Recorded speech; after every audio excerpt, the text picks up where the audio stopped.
Hello বন্ধুরা, তোমরা সবাই কেমন আছো? প্রথম আমি 18 ঘন্টের তরকারি বাজার করে আসলাম। দেখো কী কী এনেছি। ফুল এনেছি, নিম পাতা এনেছি, আর 3 ধরনের নাড়ু এনেছি, বাদামের টফি এনেছি, খই এনেছি, আর আটকড়া এনেছি। আর দেখো এগুলো হচ্ছে 18 ঘন্টের তরকারি। হয়তো আমি ঠকে গেছি, কারণ আমার কোনো অভিজ্ঞতা নেই, আমার বরের সময় কম, তাই এবছর আমি করলাম। দেখো এই অল্প স্বল্প বাজার, তাতেই 300 টাকা নিয়ে ফেলেছে। হয়তো ঠকে গেছি, কিন্তু নিজে থেকে একটা অভিজ্ঞতা সঞ্চয় করলাম, এটাই ভালো লাগছে।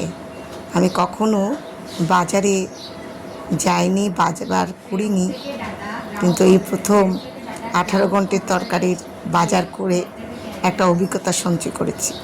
তোমাদের কেমন লাগলো আমাকে কমেন্টে জানাবে। আর তোমরা কে কে নিজে হাতে 18 ঘন্টের তরকারির বাজার করো, তাও আমাকে কমেন্টে জানাতে পারো। আজকের জন্য টাটা।